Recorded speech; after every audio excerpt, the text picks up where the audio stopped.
Bonjour Dominique Durand, ici Willy de Bruxelles du blog de Marque-Page et nous sommes en compagnie de Guillaume Sautet de Besançon. Comment allez-vous? Ça va très bien, merci. Merci de votre invitation. Et quel temps fait-il chez vous? Oh, c'est un petit peu couvert ce matin, mais ça devrait s'éclaircir cet après-midi. Ah ben ici on a beau soleil, on a beau temps et chez toi Guillaume? Magnifique. En Franche-Comté, il fait toujours bon. Eh bien je vais te laisser en compagnie de Dominique. Bonne interview. Bonjour à tous et soyez les bienvenus dans l'espace des livres et les plaisirs de Marque-Page. Votre invité réside à Longelles en Vendée. Il est passionné de lecture et d'écriture depuis son enfance, musicien amateur. Il écrit également, tout d'abord, on va le dire, des poèmes, des textes de chansons, avant de se lancer dans un premier essai en 1989. Oui, le temps remonte, Dominique. Après quelques années d'arrêt d'écriture, il reprend la plume en 2007. Un magazine local publie même ses nouvelles, effectivement. Et là, il va se passer quelque chose, puisqu'en 2008, il commence l'écriture d'un nouveau roman. Danse avec le temps, publicité effectivement par deux maisons d'édition. Il paraîtra en octobre 2009, avec lequel l'auteur connaîtra son premier succès. Ses ouvrages suivants sont également parus chez Durand-Perrol. On va les citer. La fleur d'Itzama en 2012, Il est un autre temps en 2013, Le parfum des miracles en 2014, Ce qui murmure les étoiles paru en 2015 ou encore Mila sorti en 2016. Il y a d'autres ouvrages également. Votre invité est donc Dominique Durand. Il vous présente son dernier roman, Après la lumière, chez Ella Édition, une toute autre maison d'édition. Dominique Durand, bonjour et bienvenue dans la chronique de Guillaume Sautet. Bonjour Guillaume, merci de votre invitation. Mais nous sommes très heureux de vous accueillir. C'est toujours un plaisir d'être avec vous, Dominique. Merci. Vous avez, donc comme on l'a dit précédemment, plus d'une douzaine de livres à votre actif. C'est mon neuvième publié, celui-ci, on va dire. Oui, publié, mais les autres aussi comptent quand même. Il compte, bien sûr, mais c'était, on va dire, dans les premières années, et c'est pas abouti pour être publié. Et c'est vraiment après la rencontre avec ces journalistes, cette nouvelle publiée et ce premier roman, c'était l'élément déclencheur de toute la suite de cette nouvelle carrière, on va dire. Bon, vous connaissez un franc succès, on l'a dit, puisque ces années passées, ça a fait que de monter, que de grimper. Vous vous attendiez à cela, à cette réussite que vous connaissez aujourd'hui, ou alors pas du tout Non, pas du tout. Même quand j'ai écrit ce premier roman, j'ai pu réaliser aussi combien c'était difficile d'écrire. Je me suis dit ce sera le dernier parce que c'est assez compliqué comme ça. Et puis le succès a fait, les lecteurs ont demandé. Et puis de fil en aiguille, les rencontres aussi, ce métier. Donc avec ce premier roman, j'ai rencontré Patrick Durand-Perrol, un jeune éditeur qui venait de monter sa maison d'édition, qui avait adoré ce premier roman et il m'a dit j'aimerais bien vous publier, proposez-moi d'autres manuscrits. C'est comme ça que ça a commencé. D'où vous êtes venu alors cette passion pour l'écriture et la littérature? On a parlé de 1989, il y a avant également. Racontez-nous. Parce que quand j'étais enfant, j'adorais lire et à la maison, il n'y avait pas tant de livres que ça. Mais il y avait les Tintins, il y avait les Reader Digest de maman, il y avait quelques magazines, je feuilletais, j'ingurgitais tout ça. Et j'étais un peu comme une éponge, je lisais tout ce qui me passait par les mains et je pense qu'on se nourrit de tout ça et après ça nous sert pour nous auteurs après pour écrire aussi et puis c'est plaisir aussi de raconter des histoires, c'est un moyen d'expression, d'échanger. Oui, vous aimez raconter d'histoires. Moi, j'ai pu lire beaucoup d'ouvrages depuis au moins de 2013 que l'on se connaît. Et il est vrai que vous aimez nous faire voyager, nous faire rêver, nous balader. Franchement, c'est génial. On ne fait que tourner les pages avec vous. On essaie bien sûr de rendre le roman addictif et puis après il y a des petites techniques au fil du temps, par exemple laisser les fins de chapitres sous tension, balader d'un moment à l'autre. Par exemple, pour Après la lumière, on est en 2015, on rebascule en 1966. Ça se travaille aussi. Et au fil du temps, je pense que le muscle est un cerveau qui se travaille et on arrive à nos fins, finalement, à balader le lecteur. Une journée type chez Dominique Durand, elle se passe plutôt comment à côté de vous? Il faut savoir que l'écriture, c'est pas mon travail principal, puisque je suis chef de cuisine dans un lycée, un collège à Fontenay-le-Comte. et que pour moi, ce n'est que du loisir. Donc quand je rentre à la maison à 17h, souvent c'est là que je continue à travailler sur mes livres ou à me documenter. Il y a des périodes, j'écris beaucoup plus l'hiver, je suis plus en recherche d'idées l'été. Bon, après, on a tous ces petits rites. Chef de cuisine dans un, dans un collège, mais c'est pas mal ça. Ah, vous devez voir des jeunes là, ça doit passer, Je vois ça. des jeunes, oui, oui, oui. Certains me lisent aussi. C'est ce que j'allais vous dire. Est-ce que certains jeunes lisent vos livres? Oui, bien sûr. J'en ai même un qui est très accro et qui maintenant travaille pour comment, la télévision. Mais bon, encore. Et il espère un jour, il m'a dit, j'espère un jour pouvoir mettre vos livres en film. Pourquoi pas les transcrire. Ce serait génial. Ça Les pourrait- jeunes ont vraiment de l'idée et des rêves qui sont magnifiques. Ben, on le salue au passage, ce jeune, si il vous regarde et il nous écoute, on le salue bien bien fort. Il faut continuer, jeune homme. Oui, il faut surtout ne pas baisser les bras, ne rien lâcher et pourquoi pas, ben voilà, mettre en adaptation cinématographique les ouvrages de Dominique Durand. C'est tout ce qu'on on espère pour vous, hein. Ça serait vraiment un joli rêve. Ça, c'est vrai qu'au bout de voilà du neuvième, comme vous dites, qu'il y en ait au moins un qui soit en adaptation, un téléfilm. les romans s'y prêteraient puisqu'ils sont un peu écrits un peu comme ça, un peu Oui, défilés. c'est vraiment, voilà, romancé, on a vraiment l'impression d'avoir un film. C'est vrai ce que vous dites. Il y a beaucoup de dialogues, beaucoup d'échanges, et on vit vraiment l'ouvrage, on vit avec ces personnages, et c'est vrai que vous le faites vraiment, vraiment à la perfection. Avez-vous des passions ou autres à côté de l'écriture et la littérature? Des passions très simples, hein, comme tout le monde, je m'entretiens, je cours un peu, et puis du jardinage, que j'ai une petite maison avec un petit potager, des choses très simples finalement, qui permettent de s'évader. J'ai fait un travail qui est quand même relativement stressant. Je travaille dans Oui, une grosse structure, on fait plus de 1600 repas par jour, donc vous voyez, oui, voilà, 1600 repas. Ah oui, voilà. Donc on a envie, l'écriture c'est aussi un moyen de s'évader de ce monde, de ce stress, et voilà, de décompresser, comme le jardinage.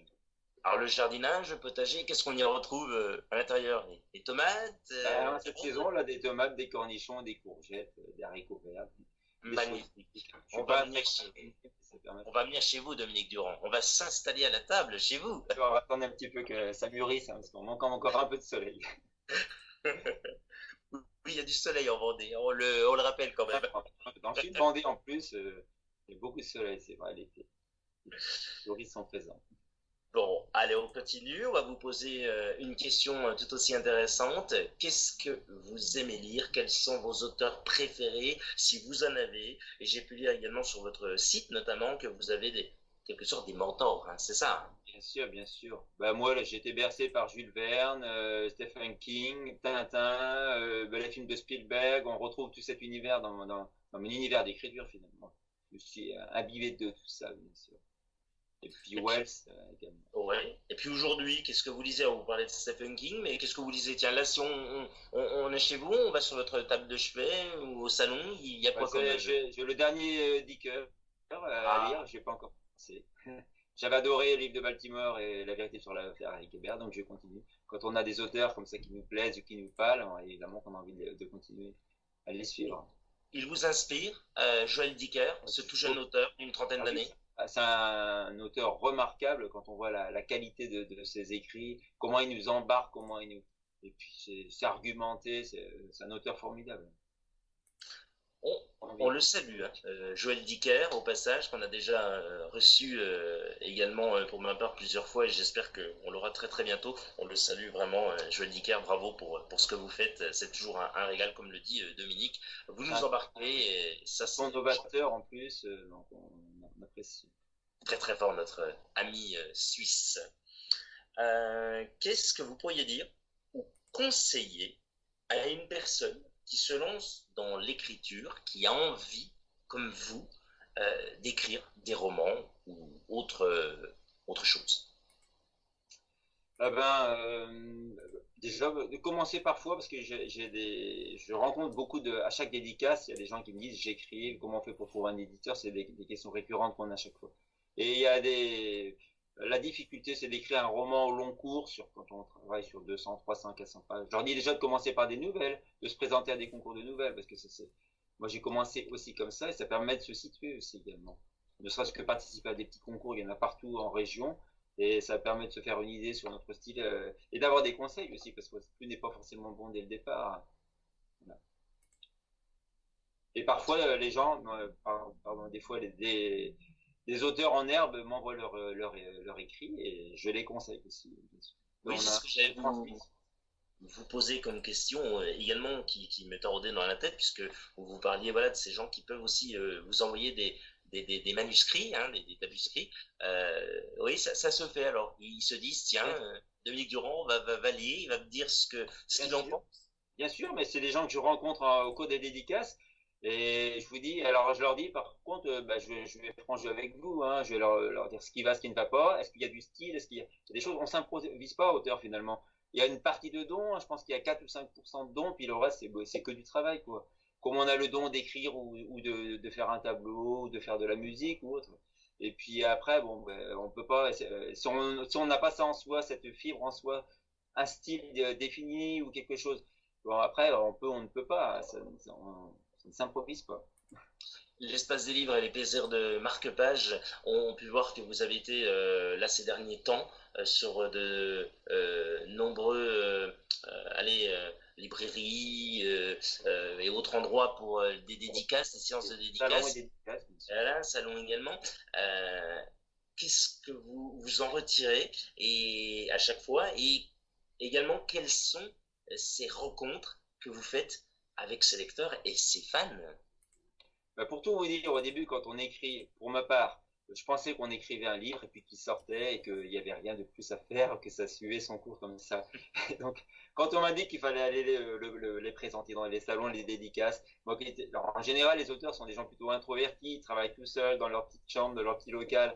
Et là, on leur demande de se mettre en avant, c'est une démarche complètement différente. Alors, j'y allais un peu avec, pas reculons, mais presque, quoi. Et puis au fil du temps, quand on se constitue un lectorat, comme c'est un peu le cas pour moi maintenant, donc à chacune de ces occasions, de ces dédicaces ou de ces salons, on rencontre des lecteurs passionnés, certains qui font la collection de vos livres, et donc on échange sur ce qu'ils ont aimé dans tel ou tel livre, leur livre préféré. Donc finalement, maintenant, ça devient des moments de plaisir et d'échange. Et c'est un lien aussi avec le lecteur. Donc il faut absolument le garder, puisque quand on n'est pas très très connu comme moi, on joue beaucoup sur la fidélité de nos lecteurs. Il faut aller à leur rencontre pour augmenter ce nombre aussi. On va parler bien sûr de votre dernier ouvrage, hein, Dominique Durand. On va s'intéresser cette fois-ci à Après la lumière chez Ella Édition. Avant de plonger hein, dans cet univers, dans cette histoire et comprendre la construction, le comment l'histoire est arrivée et autres, cette association, on peut le dire, avec Ella Édition, comment elle est arrivée, puisque là, effectivement, vous quittez, on le dit, après quelques années quand même de fidélité à Durand-Pérol, chez Ella Édition, voilà, qu'est-ce qui s'est passé? Alors, ce qui s'est passé, c'est que mon ancien éditeur a arrêté sa maison d'édition. Donc, il y a eu une cessation d'activité, donc il fallait repartir et du coup, j'avais rencontré Christophe Pratt, qui est l'éditeur de chez Ella Édition, sur plusieurs salons, on avait sympathisé un petit peu.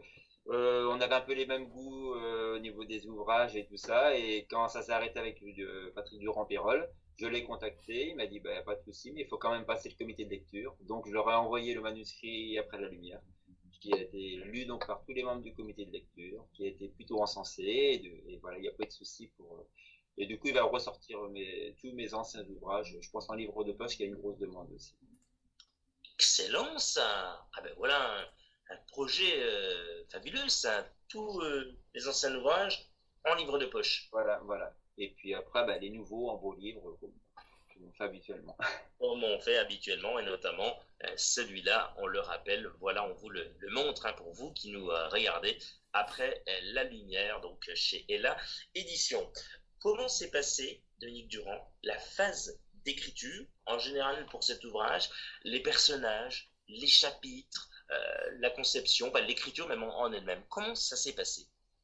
Vous avez vu que il y a un travail c'est un puzzle un petit peu, un livre. Hein, donc, pour ma part, je pars d'une idée générale. Quand on arrive à son 8e ou son 9e livre, on n'a pas, pour les premiers, on avait une idée générale qui apparaissait comme ça. On avait le loisir de tout choisir. Et quand on arrive à 8, 9 livres, il faut aussi surprendre son lecteur. Et j'avais beaucoup d'ouvrages qui se passent en Amérique du Sud et moi j'ai une passion pour l'Égypte ancienne, puisque c'est un pays qui est fascinant. J'avais rien écrit sur l'Égypte.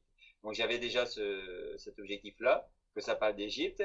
Et j'ai vu ce reportage d'un enfant américain, un enfant de 8-9 ans, de l'âge de Laura, qui prétendait avoir vécu dans une vie antérieure, à l'autre bout des États-Unis, dans une maison qu'il avait décrite complètement et vraiment, là, il n'y avait jamais mis les pieds. J'avais trouvé ça plutôt surprenant. Et donc voilà la genèse un petit peu de ce livre. Donc l'histoire de la réincarnation, je voulais parler d'hypnose aussi. Et puis l'Égypte, c'est des sujets qui se mêlaient bien, je trouvais que ça pouvait faire un livre cohérent qui tenait la route. Et les chapitres et les personnages sont Alors pas révélés. après, alors pour ma part, après il y a un très gros travail, bon évidemment, de lecture, de recherche pour vraiment mes livres sont quand même assez argumentés finalement. Donc Oui. quand c'est 2-3 mois de travail de recherche pour être sûr, avant de commencer à écrire, que je puisse mener le projet au bout, parce qu'on ne va pas travailler pour rien non plus. Et après, je fais quand même effectivement un plan très très détaillé par chapitre, avec tous les éléments clés par chapitre. Et pour que ça fonctionne aussi, parce que ce sont quand même des romans à suspense, pour que le suspense soit entretenu du début jusqu'à la fin du livre, il faut quand même qu'il y ait une trame, et pour pas trop s'éloigner de la trame, moi tout est écrit avant de commencer quasiment l'écriture. Même si on s'éloigne, les personnages prennent parfois plus d'importance qu'on voudrait, et bien c'est aussi la joie de l'écriture. Après la lumière, c'est l'histoire de quoi, Dominique Durand? Racontez-nous, oui, là, Alors, si voilà, les personnes qui vous regardent, vous écoutent, ils ont envie de savoir, mais ça parle de quoi? Eh bien, racontez-nous. alors après la lumière, c'est l'histoire de Laura, une fillette de 8 ans, qui se fait kidnapper 50 ans après la disparition inexpliquée de son arrière-grand-mère qui était égyptologue au Louvre. Et pour retrouver Laura, le commandant de la crime et la maman de Laura, Alice, donc ils vont mener une enquête en parallèle, comprennent très vite qu'il va falloir résoudre la disparition inexpliquée de l'arrière-grand-mère pour retrouver Laura. Donc, puisque ce sont deux enlèvements, deux disparitions liées, bien sûr. Et après, Donc c'est une double enquête, on va dire. voilà, et après on n'en dit pas plus, puisqu'il y a Ouais, double enquête, et mystère, voilà. et bout de gomme. Mais je dirais aussi au lecteur que si vous aimez l'Égypte fascinante et vous êtes intéressé par des sujets de la vie, l'au-delà et l'hypnose, et tout ça, ce sont des sujets qui se ressemblent et qui sont un peu fascinants. Et il y a tout ça dans le livre. Ah, voilà, ils pourront retrouver tous ces éléments dans ce magnifique ouvrage, on le rappelle, chez Ella Édition. C'est la tradition de la chronique de Guillaume Sautet. Pour celles et ceux qui vous regardez, vous écoutent, pouvez-vous nous lire un passage de votre ouvrage, bien pour donner encore plus cette envie de le découvrir et de le lire. Avec plaisir. Alice n'avait pas ressenti le besoin d'allumer la radio pendant le trajet du retour. Besoin de réfléchir. Laura était silencieuse à l'arrière de la voiture, la main sur les cuisses, le regard vide posé sur le flux de circulation à travers les vitres latérales. Alice profita d'un feu rouge pour jeter un énième coup d'œil à sa fille, par l'intermédiaire du rétroviseur intérieur. Son étrange fille. Ce n'était pas la première fois qu'elle la surprenait. Il y avait déjà eu des précédents. Comment pouvait-elle employer des mots ou expressions logiquement inconnus pour une fillette de 8 ans? Alice l'avait surprise la semaine passée à commenter un reportage sur l'archéologie, en avançant des arguments, des hypothèses comme si elle avait eu des compétences en la matière. Son institutrice aussi l'avait remarqué. Sa répartie, la pertinence de certains de ses propos était en inadéquation avec son âge. Alice, un peu gênée, avait éludé la question. Laura était curieuse de tout, ce qui facilitait son érudition. De plus, elle possédait une mémoire prodigieuse et retenait chaque information. Elle avait songé à en parler à son médecin traitant, mais elle n'avait pas encore franchi le pas. La situation était délicate à décrire, à expliquer. La fillette bougonna et Tu m'aides à ranger les courses, Laura? La fillette bougonna et s'exécuta en traînant les pieds. Elle déballa un à un les litres de lait et les empila dans le placard. Alice remarqua tout de suite sa petite mouche chagrine. Elle avait sa tête des mauvais jours, celle qu'elle affichait quand elle était contrariée. Elle referma le frigo et tourna vers l'enfant. Qu'est-ce qui ne va pas, Laura? Tu le sais très bien. C'est à cause de ce qui s'est passé au supermarché? Oui, tu ne me crois pas, tu ne me crois jamais. Écoute, Laura, je pense que tu te fais un film. Je t'ai parlé de nombreuses fois de ton arrière-grand-mère. Je comprends qu'elle te manque et que tu t'identifies à elle. Mais là, ça va un peu trop loin pour moi. Et Louise Rossignol, Comment aurais-je pu la connaître? Elle voyait souvent ta grand-mère. Elle a dit, je ne l'ai pas inventé. Le canapé jaune, les poissons rouges non plus. Comment aurais-je pu connaître tout ça? Alice se remémora la surprise de la vieille femme qui était toute retournée après les affirmations de Laura. Tu as raison sur ce point. Allez, suis-moi. Elle se dirigea vers la commode Louis-Philippe en acajou du salon, ouvrit les deux tiroirs, en extirpa deux albums photos à la couverture patinée. Elle les étala sur la table de la salle à manger. Allez, viens avec moi, Laura. La fillette s'installa sur ses genoux, devant les cahiers grands ouverts. Ce sont des photos de famille. Dis-moi que tu reconnais, si tu reconnais quelqu'un. Laura se concentra pendant que sa mère tournait les pages jaunies, garnies de photos bords craquelés. Arrête, maman. Alice s'approcha de la photo sous laquelle était calligraphié, en lettres élégamment bouclées, promotion 1944-1945, École nationale supérieure de jeunes filles de Sèvres. La photo était en noir et blanc. Malgré tout, les visages des jeunes femmes, fort bien mises, étaient nets et lumineux. Laura avança l'index au deuxième rang. Je suis là, maman. Ce n'est pas possible, voyons. Si, et Louise Rossignol est là. Alice se pencha plus près de l'album, consulta la légende, apposa la photo, en très petits caractères.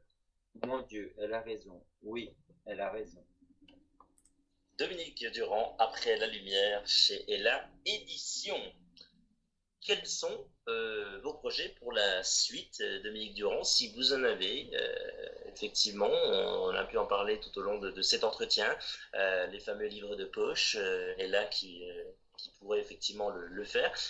Pourquoi pas aussi voilà, on a parlé de ce petit jeune qui est avec vous, où vous travaillez et qui dirait tiens, pourquoi pas en faire des films hein, de vos romans. Mais oui, est-ce que vous avez d'autres projets? Peut-être pourquoi pas aussi de l'écriture en cours?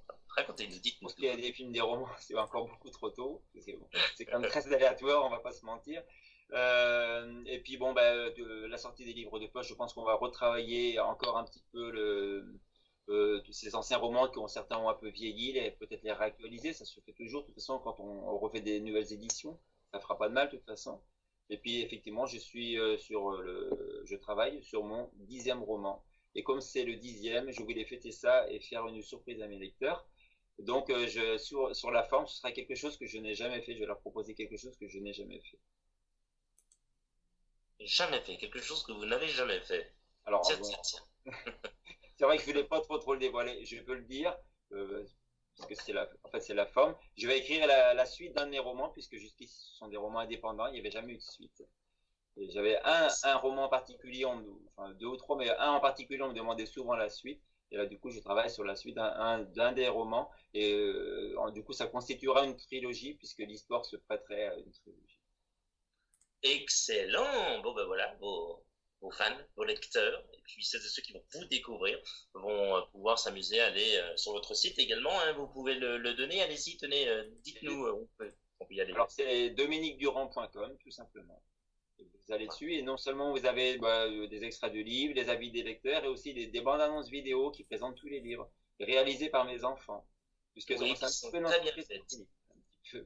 Oui, c'est une entreprise où tout le monde travaille chez vous, c'est oui, parce que ça commençait naturellement comme ça, parce que ma fille a fait des études d'art, elle a fait des beaux-arts, elle est scénographe, et du coup, celle qui a réalisé toutes les couvertures de mes livres. Et du coup, ma maison d'édition l'a recruté pour réaliser des maquettes d'autres auteurs et des couvertures d'autres auteurs aussi. C'est excellent ça.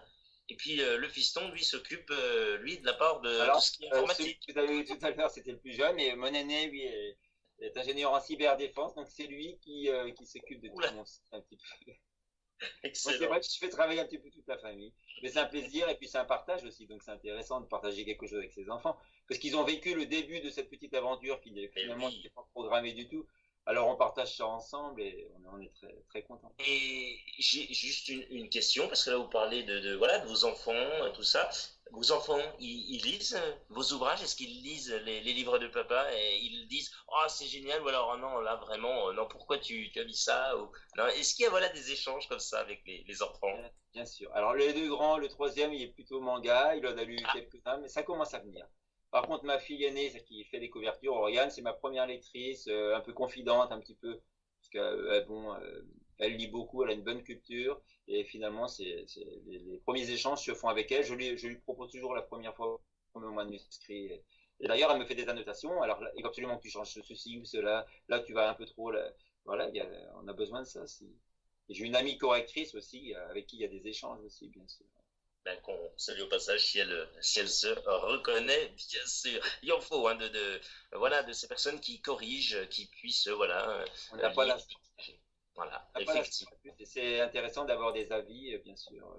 L'éditeur aussi en fait partie, bien sûr. Le comité de lecture aussi, on a changé quelque chose ici, quoi. Dominique Durand, passons à la minute cool, si vous le voulez bien. Oui, ça va être la minute sympa. Bon, Attention, on ça est marche. parti. Allez, c'est parti.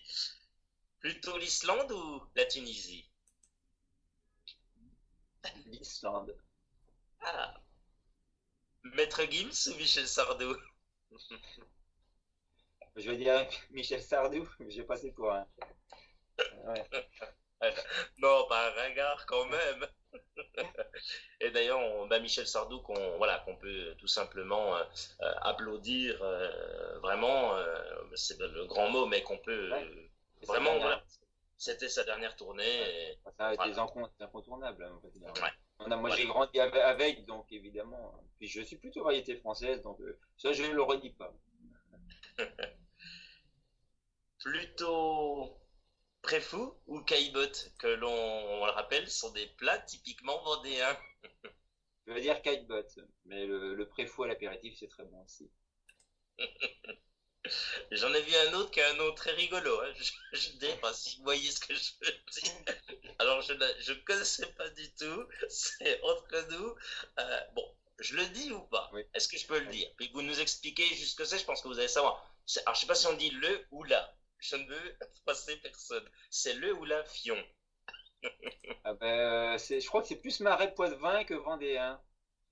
Eh ben, j'ai vu ça sur un site et Ouais. en fait, je suis allé, je vous dis tout. Ah, je dis tout. Allez, Le décor de cette entrevue, afin de faire des recherches comme vous, quand vous écrivez. Je me suis amusé à aller sur des sites et j'ai tapé plat, pardon, typiquement vendéen. Et là, j'ai trouvé effectivement ce nom. Là, il s'en avait mis juste Fion, F-I-O-N, effectivement. Je ne savais pas si c'était le ou là, et c'était vendéen, donc c'est pour ça que je me suis permis. Donc non, pour vous, ce n'est pas vendéen, alors. Si vous êtes... non, je pense que c'est plutôt Poitou-Charentes que Vendéen. Le préfou, oui, par contre, bah, la mojette de Vendée, la brioche vendéenne, ce sont des plats typiquement vendéens. c'est trop bon. Vous savez la faire, alors, du coup? La brioche, je suis pas pâtissier, mais oui, j'en ai fait quelques-unes. C'est vrai qu'elle est très bonne. Exportée. Film ou série? Plutôt film. Plage ou montagne? Plage. Avec un bon livre. Ah, ça fait C'est un rêver. moment que je lis beaucoup, quoi. Plutôt foot ou tennis? Euh, je suis pas très sportif. Hier soir, par exemple, j'ai regardé les herbiers quand même. J'ai soutenu les Vendéens. C'est ce que j'allais quand même dire, vous êtes vendéen quand même. Bravo Bien sûr. aux herbiers Ouais. qui ont fait un magnifique parcours Bien en sûr. Coupe de France, et notamment cette très très belle finale face au Paris Saint-Germain, Ouais. défaite 2-0. Bah, 2-0.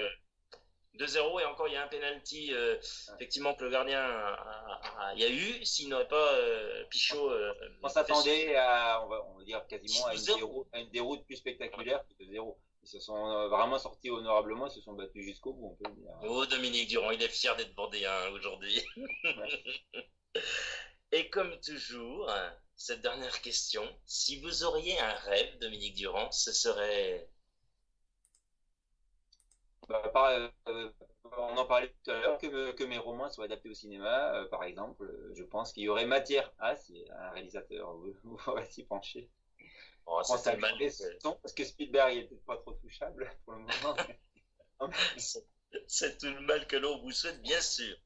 Dominique Durand, rappelons que vous êtes l'auteur du roman Après la lumière chez Ella Édition. Merci d'avoir accepté notre invitation pour la chronique de Guillaume Sautet.